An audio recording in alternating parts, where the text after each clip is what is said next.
Bonjour tout le monde et bienvenue sur ce 6e épisode de notre série Génération procédurale sur Unity. Au dernier épisode, on a ajouté un mesh à notre terrain, donc on a ajouté un petit peu de relief. On peut voir que notre terrain n'est plus entièrement plat, mais ça reste quand même très léger, comme vous pouvez le voir. On a vraiment du mal à voir la différence entre la hauteur des montagnes et par exemple l'eau qui est le point le plus bas de notre carte. Donc ce qu'on va devoir faire aujourd'hui, c'est ajouter quelques variables qui vont faire office de multiplicateurs pour qu'on ait une réelle hauteur sur les endroits où il doit y avoir de la hauteur et pour qu'on ait des points qui soient relativement bas en termes de hauteur pour certaines régions qui devraient avoir des hauteurs relativement basses. On va commencer par ça, donc on va se rendre dans notre script Mesh Generator, on va l'ouvrir.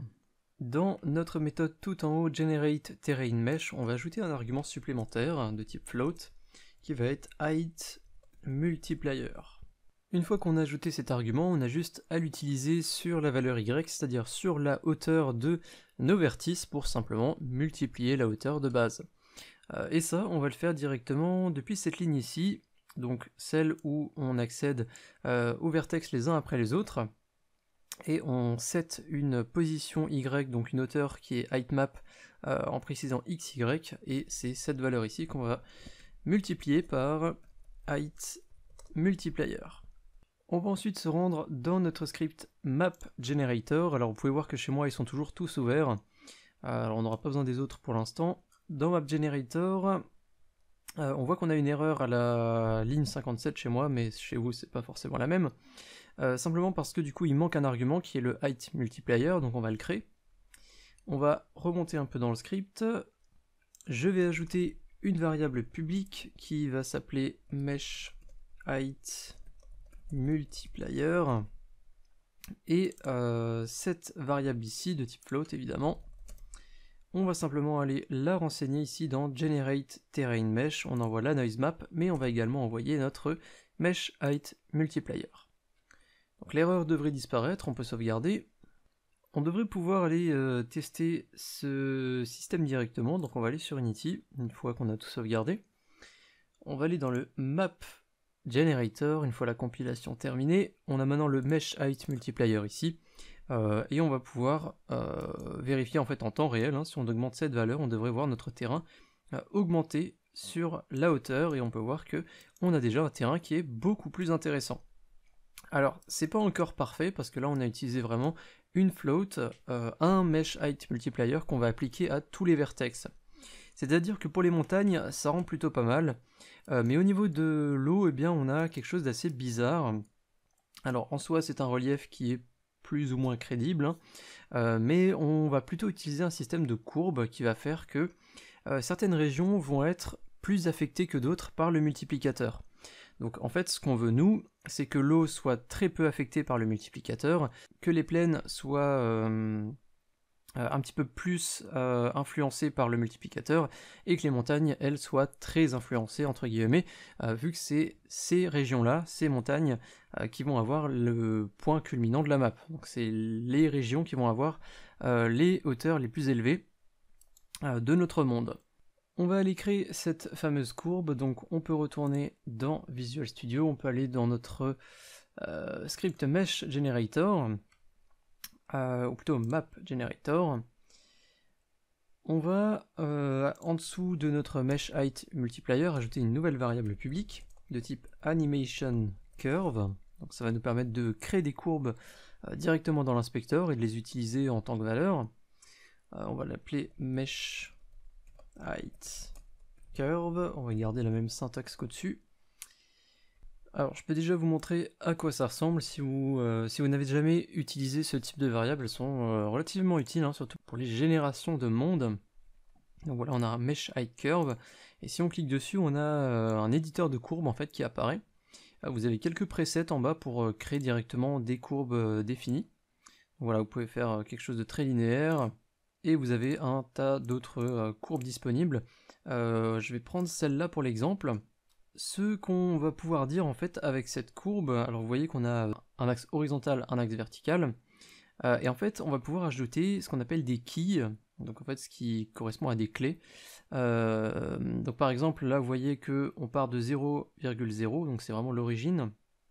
Par exemple je peux ajouter une clé au niveau du 4 ici, je peux simplement double-cliquer ou faire un clic droit et faire Add Key. Donc là j'en ai déjà une, donc je peux la supprimer, l'éditer. On a pas mal d'options disponibles. Et cette clé que j'ai ajoutée, je vais simplement pouvoir la déplacer dans mon graphique. Donc là par exemple je vais la mettre à 0,40. Bon, je vais faire ça à peu près, juste pour l'exemple. Et je vais utiliser les deux poignées qu'on a pour simplement adapter la courbe par rapport à ce point. Et si je fais ça, donc vous pouvez voir que de 0 à 0,4, c'est entièrement plat. Et ensuite de 0,4 à 1, donc la valeur maximale, on a une courbe qui va augmenter. Ce qui veut dire en fait que avec le système tel qu'on va le créer dans un instant, si j'utilisais cette courbe, eh bien de 0 à 0,4, on n'aurait aucune influence du multiplicateur. Donc chez nous, alors laissez-moi juste vérifier, je regarde dans mes régions. Donc moi j'ai mis 8 régions, et donc si on prend de 0 à 0,4, donc vous voyez que chez moi 0,4 ça représente le deuxième niveau d'eau. Donc on a Deep Water qui est l'eau foncée que j'ai mis ici. Donc ça c'est celui qui va de 0 à 0,3 en hauteur. Et ensuite vous voyez que j'ai un deuxième niveau d'eau qui est une eau un petit peu moins profonde. Et bien dans le système tel qu'on va le développer, si je garde cette région là, et bien mes deux régions Deep Water et Water ne seront pas du tout affectées par le multiplicateur qu'on a ici.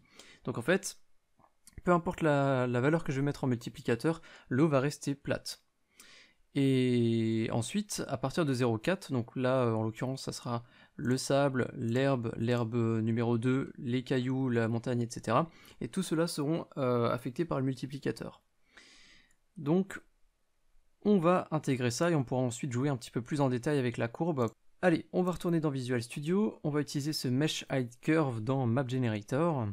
Donc à l'instant, on a ajouté Mesh Height Multiplier ici, donc dans notre méthode Generate Terrain Mesh de Mesh Generator. En plus du multiplicateur, on va envoyer le Mesh Height Curve qu'on vient de créer. On va sauvegarder, on va aller dans Mesh Generator. Comme avant, on ajoute un argument après le Height Multiplier, donc de type Animation Curve, qu'on va appeler simplement Height Curve. Donc actuellement, avec la modification qu'on a faite avant, on multiplie nos valeurs de heightmap par le height multiplier directement. En fait, ce qu'on va faire, nous, pour faire fonctionner notre système avec la courbe, c'est qu'on va envoyer heightmap à l'intérieur de notre courbe, et une fois qu'on aura fait ça, en fait, on aura tous les données dans la courbe, et c'est la courbe qu'on pourra modifier pour altérer heightmap. Donc pour faire ça, on va couper ça, et on va mettre height curve.evaluate, et entre parenthèses, on va coller ce qu'on avait avant, donc le heightmap xy. Donc en fait, ce qu'on fait ici, c'est plus ou moins transformer heightmap en une courbe. Alors c'est très imagé, mais c'est le principe. Ce qu'on vient de mettre ici va correspondre en fait à l'axe horizontal de notre courbe, hein. Donc le heightCurve.evaluate heightmap, ça va faire que si j'ouvre ma courbe ici, en bas on aura la heightmap. Et donc si par exemple notre heightmap correspond à 0,7, et bien ici, si je monte ma souris, donc 0,7 ça correspond à environ 0,4 sur l'axe vertical. Et donc c'est ce 0,4 qu'on va renvoyer. Et on va pouvoir tester directement cette courbe, elle devrait déjà être fonctionnelle. Alors j'ai une petite erreur dans mon script, je ne l'ai simplement pas sauvegardé. Voilà. Et maintenant, on peut juste cliquer sur Generate pour prendre en compte la courbe qu'on vient de créer, et voilà un résultat qui est déjà beaucoup plus acceptable. On a bien nos différents bassins contenant de l'eau qui sont très peu affectés par le multiplicateur, qui ne sont en fait pas du tout affectés, hein, vu que ça va jusqu'à 0,4. Et on a nos montagnes et en fait toutes nos régions qui sont au-dessus de 0,4 qui sont affectées par le multiplicateur. Donc surtout maintenant, n'hésitez pas à jouer avec cette courbe et avec le multiplicateur évidemment. On va maintenant passer à la deuxième partie de la vidéo. Vous l'avez vu dans le titre, LOD. Je pense que beaucoup d'entre vous savent ce que ça veut dire. LOD en anglais c'est Level of Details. En français c'est ce qu'on appelle le niveau de détail. Et c'est en fait une technique qui est utilisée dans énormément de jeux vidéo, quasiment tous en fait. C'est une méthode d'optimisation qui va en fait n'afficher que les détails nécessaires pour économiser au maximum les ressources de la machine. Donc prenons un exemple tout simple à l'écran. Ce qui va se passer avec le LOD, c'est que plus vous êtes proche de l'objet, plus l'objet va être rendu avec des détails. Et plus vous allez vous en éloigner, moins il y aura de détails sur cet objet. Ce qui en soi n'est pas du tout un problème, vu que si vous êtes loin de l'objet, vous aurez tendance à moins bien le voir, donc vous ne pourrez de toute façon pas voir les détails, donc voilà, simplement question d'optimisation, on va réduire le niveau de détail pour économiser des ressources. Alors, comment ça va fonctionner? Je vais commencer par la conclusion et ensuite je vais vous montrer les calculs. L'idée, c'est de réduire le niveau de détail. Comment on va faire ça? Eh bien, on va simplement réduire le nombre de vertex et donc de triangles qui vont composer notre carte et on va faire ça dynamiquement. C'est-à-dire qu'à un moment, on pourra dire que notre carte, elle a tant et tant de triangles. Si on s'en approche, on veut un niveau de détail supplémentaire, donc on va ajouter un certain nombre de vertex, ce qui va ajouter un certain nombre de triangles, et on va faire simplement l'inverse si on s'éloigne de la carte. Donc si on veut baisser d'un niveau de détail, on va réduire le nombre de vertex, ce qui va réduire automatiquement le nombre de triangles.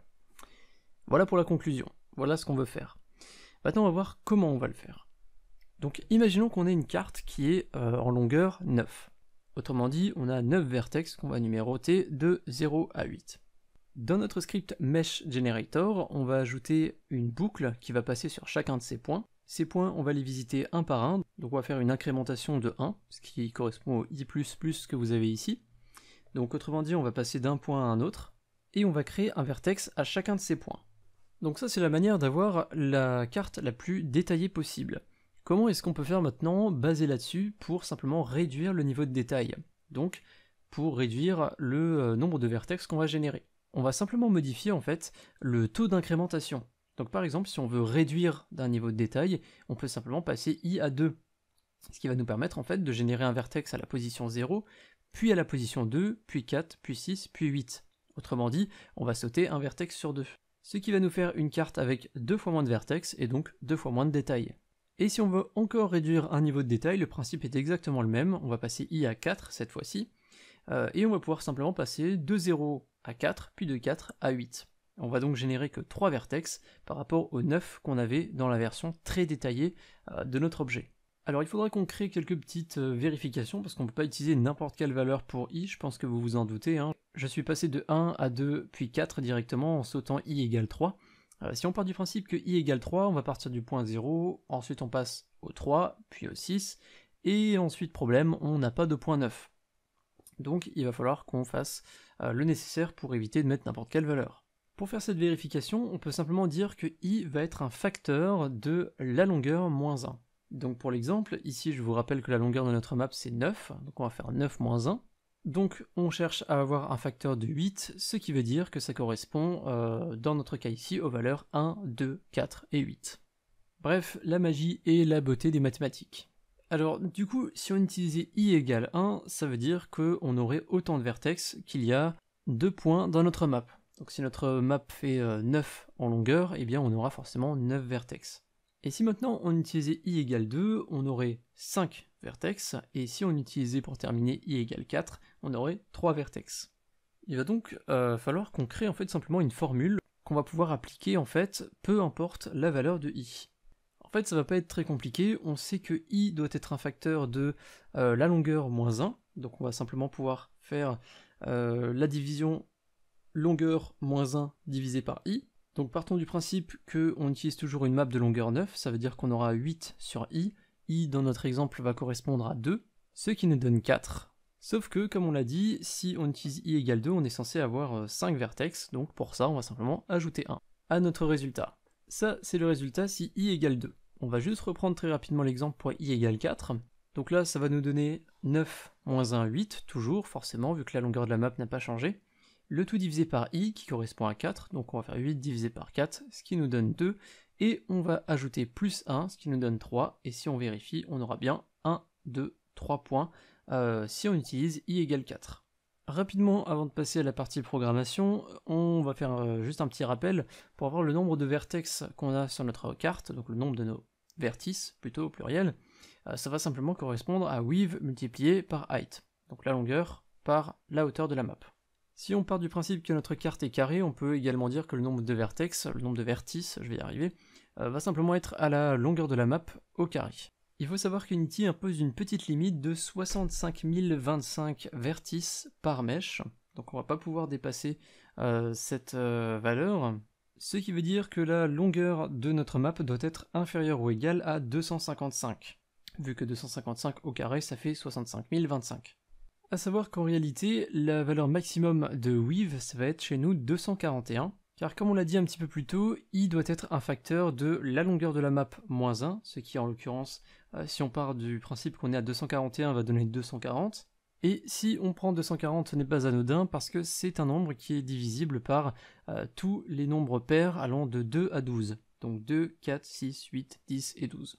Ce qui va nous donner pas mal de possibilités concernant les différents niveaux de détail. Donc on pourra faire un niveau de détail où i est égal à 2, à 4, à 6, à 8, etc. etc. Voilà pour la partie mathématique. On va retourner dans nos scripts, on va retourner dans Map Generator.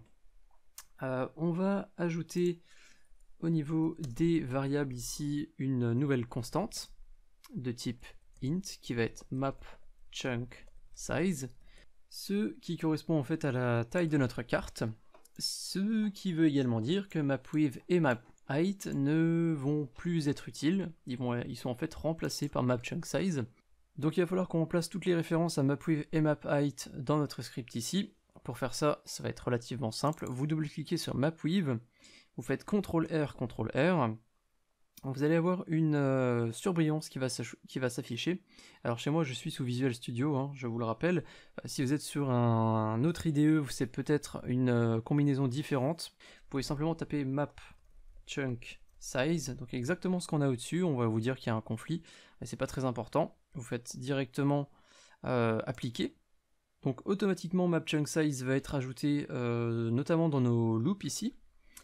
On va sélectionner map height, encore une fois CTRL-R, CTRL-R, map chunk size, on fait appliquer, et normalement tout a bien été modifié dans toutes nos loops. Si maintenant je fais CTRL-F et que je cherche mapWidth, on ne devrait plus rien trouver, et pareil pour map height.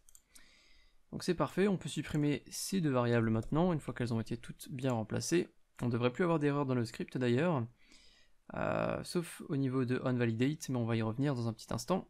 On va ajouter une autre variable qu'on va appeler level of detail, qui va être une int, donc level of detail. Donc cette variable va simplement nous permettre de faire ce que je viens de vous expliquer dans la petite séquence mathématique, c'est-à-dire qu'on utilisera le facteur i égale 1 si on veut la map la plus détaillée possible, i égale 2 si on veut quelque chose d'un petit peu moins détaillé, i égale 4 si on veut encore moins détaillé, etc. etc. Ce level of detail aura des valeurs très précises, qui sont donc, comme je viens de le dire, 2, 4, 6, 8, 10, 12. Pour cette raison, on va mettre en place un range pour n'autoriser que les bonnes valeurs. Donc on va faire un range entre 0 et 6. Alors vous vous demandez peut-être pourquoi entre 0 et 6, sachant que je vous ai dit qu'on peut aller jusqu'à 12. Et bien c'est simplement dans l'idée de se faciliter la vie, parce qu'on pourra simplement multiplier la valeur level of detail par 2. Donc si on met 1, on aura 2, si on met 3, on aura 6, si on met 6, on aura 12. Ce level of detail, on va l'ajouter dans notre méthode drawMesh qu'on a ici. Donc on envoie maintenant le multiplicateur, la courbe, la noise map évidemment, mais également le niveau de détail. On va en profiter pour la fonction onValidate dont je vous ai parlé. Alors en réalité on peut carrément tout supprimer. On n'a plus besoin de s'inquiéter de la taille de notre carte, simplement parce qu'on n'a plus deux variables maintenant qui peuvent, entre guillemets, créer des conflits l'une avec l'autre, vu que maintenant on n'a qu'une seule et unique valeur qui va contenir la taille de notre carte. On va retourner dans Mesh Generator. Au niveau ici de Generate Terrain Mesh, évidemment il faut qu'on ajoute l'argument qu'on vient d'ajouter, donc une int qu'on va appeler level of details. Je vais plutôt mettre detail parce que c'est le niveau de détail et pas le niveau des détails. On va ajouter une petite variable ici qu'on va appeler mesh simplification increment. C'est un petit peu long pour un nom de variable, mais c'est pour qu'on se souvienne bien à quoi ça correspond. Et ça va être égal au level of detail multiplié par 2. Donc ça c'est ce que je vous disais à l'instant, c'est que notre variable telle qu'elle est, on peut lui donner une valeur entre 0 et 6. Sauf que nous, pour le niveau de détail, on peut aller jusqu'à 12, donc on va simplement multiplier la valeur de level of detail par 2. Et on va maintenant pouvoir exploiter le résultat de cette multiplication. Alors il y a quelques minutes, je vous ai dit que le level of detail pouvait être égal à 0, donc effectivement, hein, tel qu'on l'a mis dans Map Generator avec le range, c'est possible. Sauf que si on met le level of detail à 0, tel qu'on va construire notre script ici, ces boucles ne vont jamais se terminer, et du coup on n'aura jamais de mèches qui vont être générées. Donc il va falloir qu'on crée une petite vérification sur le résultat de Mesh Simplification Increment. Juste avant, on va copier ça. Ce qu'on veut faire maintenant dans nos boucles ici, ce n'est plus incrémenter y de 1, on va incrémenter y de Mesh Simplification Increment. Donc on va faire y plus égal Mesh Simplification Increment, et on va faire pareil ici pour x plus égal Mesh Simplification Increment.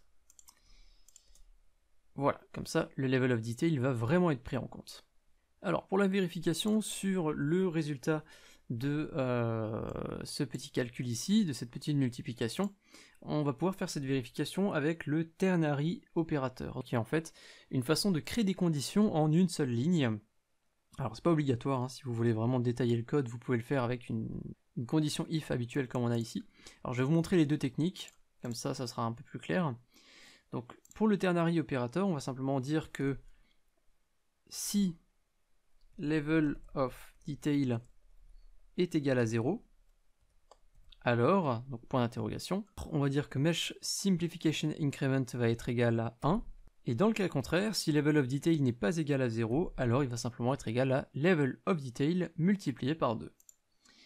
Donc si vous n'avez jamais entendu parler du ternary operator, voilà à quoi ça ressemble. Je sais, c'est une syntaxe très particulière. Alors la syntaxe qu'on aurait vue habituellement, la syntaxe simplifiée, on aurait pu simplement dire que si level of detail est égal à 0, alors Mesh Simplification Increment est égal à 1. Et dans le cas contraire, si level of detail n'est pas égal à 0, donc c'est une valeur acceptable, on va simplement pouvoir dire que Mesh Simplification Increment est égal à level of detail multiplié par 2. Donc voilà, cette chose ici et cette chose ici, c'est exactement la même chose. Sauf que, comme vous pouvez le voir, le ternary operator, ça se fait sur une seule ligne, ce qui est plutôt pratique hein, quand vous voulez vraiment éviter de faire des codes à rallonge avec des petites conditions ici. Donc maintenant c'est à vous de voir, soit vous utilisez cette condition ici qui est celle qu'on utilise habituellement, soit vous utilisez comme moi le ternary operator que vous avez ici, le résultat sera exactement le même. Maintenant qu'on a le Mesh Simplification Increment, on veut savoir combien il y aura de vertices pour chaque ligne. Donc on va créer une int, vertices per line. Alors, line, L-I-N-E en anglais. Et ça va être égal à notre petite formule qu'on a vue un petit peu plus tôt. Donc with moins 1, le tout divisé par Mesh Simplification Increment plus 1 sur l'ensemble de ce résultat. Donc ça va correspondre au nombre de vertices qu'on aura pour chaque ligne en fonction du Mesh Simplification Increment. Et du coup, on va prendre vertices per line et on va remplacer ici dans la création du mesh data pour le width et pour le height. Et il nous reste une dernière chose à changer ici au niveau de la création de nos triangles. À ce niveau-là, on a utilisé plusieurs références à weave, plusieurs références qu'on ne va plus utiliser, et à la place on va utiliser vertices per line, vu que c'est plus sur la longueur de la map qu'on va se baser, mais sur le nombre de vertex qu'on va devoir créer pour chaque ligne. Et ça devrait être tout pour aujourd'hui, on peut sauvegarder ça, on va retourner sur Unity. On va aller sur notre Map Generator, on va générer notre nouvelle carte qui ne fait plus, qui n'a plus la même taille qu'avant, vu que maintenant elle va faire 241 par 241. Donc on a déjà une map qui est beaucoup plus grande. On aura un espace de travail et de jeu qui sera quand même beaucoup plus sympa. Et on va pouvoir maintenant tester le niveau de détail. Alors pour ça, on va juste passer en vue Shaded Wireframe. Donc c'est ce que vous avez vu un petit peu plus tôt sur un extrait vidéo que je vous ai montré. Ce que va faire le Shaded Wireframe, c'est qu'il va mettre en avant en fait les différents vertex. Donc à chaque fois que vous avez un croisement ici, vous avez des lignes qui se touchent, et bien vous avez un vertex. Donc là on voit très clairement qu'on a plusieurs carrés qui sont composés chacun de 2 triangles, donc ça devrait vous rappeler pas mal de choses. par rapport à tout ce qu'on a programmé dans les derniers épisodes. On va pouvoir tester notre level of detail, donc actuellement on est à 0, ce qui veut dire qu'il n'y a pas de simplification, donc on a le mesh le plus détaillé possible, et si on augmente cette valeur, on va voir que notre map va être de moins en moins détaillée, donc on aura de moins en moins de vertex, et donc de moins en moins de triangles, et donc de moins en moins de détails. Donc voilà la carte dans son état le plus simplifié possible. Donc si je repasse en mode shaded, vous pouvez voir qu'on a des formes qui sont très grossières, mais qui feront largement l'affaire si le joueur est très loin de cet élément. Et si maintenant je baisse le niveau de simplification du level of detail, vous pouvez voir qu'on aura tout doucement une map de plus en plus détaillée, jusqu'à obtenir la map la plus détaillée possible, telle qu'on l'avait au début de l'épisode. Et c'est tout pour l'épisode d'aujourd'hui. J'espère que ça vous a plu. Les level of detail, les LOD, c'est quelque chose de très important dans les jeux vidéo pour vraiment jouer sur l'optimisation. Ça peut vraiment vous faire gagner énormément de performance. Donc si vous voulez avoir plus d'infos sur les LOD, alors on aura de toute façon l'occasion d'en reparler, mais surtout n'hésitez pas à faire des recherches également de votre côté. Si vous avez apprécié la vidéo ou que vous appréciez la série en général, pensez à me soutenir sur Tipeee ou Utip si vous avez la possibilité de le faire uniquement évidemment. Ce sont simplement 2 plateformes sur lesquelles vous pouvez faire des dons. Ces dons me permettent simplement de créer cette série, de créer simplement du contenu sur YouTube et de vous le proposer gratuitement. Si vous voulez plus d'informations, si vous voulez avoir un petit peu plus d'infos sur les contreparties, parce que vous pouvez avoir de petites contreparties en effectuant des dons, eh bien vous avez plus d'informations sur Tipeee directement. Les 2 liens des plateformes Tipeee et Utip sont en description. Avant de terminer la vidéo, comme d'habitude, un grand merci aux tipeurs du mois dernier qui sont affichés à droite de l'écran, et un remerciement particulier à SpyProg et Nicolas. Comme d'habitude également un grand remerciement à Sébastien Lag qui a réalisé la série originale sur laquelle je me base pour vous proposer cette série en français sur la tuto NTFR. Et si vous souhaitez le soutenir lui aussi financièrement, vous pouvez faire des dons sur son Patreon, vous avez l'adresse affichée à l'écran. Je vous dis à très bientôt pour le prochain épisode de la série Génération Procédurale. D'ici là surtout, n'hésitez pas à tester un petit peu les fonctionnalités qu'on a ajoutées aujourd'hui, jouer un petit peu avec le niveau de détail, jouer un petit peu avec le multiplicateur, et vous verrez que vous pouvez avoir des résultats qui sont très intéressants. Allez, salut!